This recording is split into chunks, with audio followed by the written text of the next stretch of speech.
Estamos em tela com os nossos analistas. Eu começo com a Débora. A Débora estava muito atenta, até fez uma reportagem sobre essa possibilidade de desabastecimento. Débora, eu queria te ouvir com as informações complementares agora do ministro dos Transportes, trabalhando para evitar essa situação. Muito interessante, Tainá, porque a gente falava aqui logo cedo, a gente falou sobre essa sala de situação que foi montada aqui em Brasília com a participação de vários ministros, né, comandada pela Casa Civil, essa sala de situação, e o ministro Renan Filho participa também, que é quase um gabinete de crise, né, para acompanhar, centralizar as informações. E ali eu já apurei com fontes da Casa Civil de que já havia o acompanhamento sobre uma preocupação de risco de desabastecimento. E aí, conversando com os nossos repórteres lá no Rio Grande do Sul, eles nos disseram, olha, não é risco de desabastecimento, já está faltando.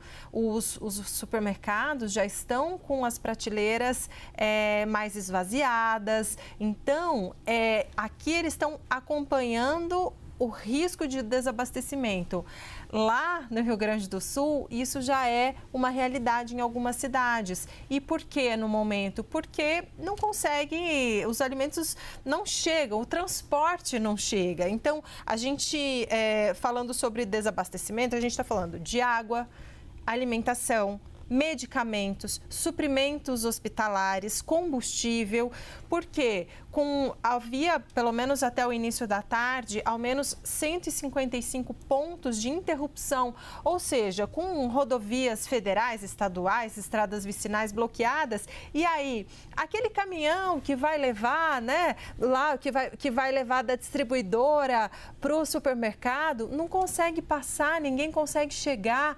Como é que o caminhão vai levar o combustível para o posto? Às vezes o posto também está embaixo d'água. Claro, a gente está falando há cidades que estão submersas, mas há cidades também, dezenas de cidades, que estão sofrendo com desabastecimento, não estão necessariamente embaixo d'água, há um ponto ou outro de alagamento, mas já começa a sofrer com desabastecimento porque o acesso àquelas cidades está prejudicado. Então, é uma preocupação. E mais cedo a gente conversou com o general Hertz Pires do Nascimento, que ele é o comandante do Comando Conjunto da Operação Taquari 2, e ele informou à CNN, né, a grande preocupação, não só no resgate de pessoas, mas também em restabelecer as ligações entre as cidades, né, dentro do estado. E também disse, né, falou sobre a reunião que nós tratamos aqui, essa reunião do DENIT, que nós tratamos aqui também agora com o ministro dos Transportes, Tainá.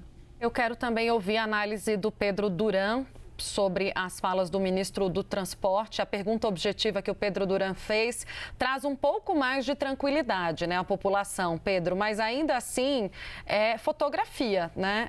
A todo momento há um monitoramento sendo feito, né? Então são informações que podem mudar eventualmente. Mas agora um pouco mais de tranquilidade, dá para a gente dizer assim, Pedro, a quem está no Rio Grande do Sul? Tainá, porque aquelas pontes do Rio Guaíba são a principal ligação de Porto Alegre com a região metropolitana, mais especificamente com Eldorado do Sul. Aquele transporte, a travessia é feita todos os dias por milhares de pessoas que moram em uma e trabalham na outra, ou vice-versa. As pontes também ajudam a chegar numa região de Porto Alegre que é chamada de Arquipélago, é um bairro que tem 16 ilhas, pouco mais de 8 mil habitantes. Então, elas são fundamentais ali para aquela mobilidade naquela região e é bom ouvir do ministro que, de fato, não há nesse momento um risco de desabamento ou de colapso dessas pontes.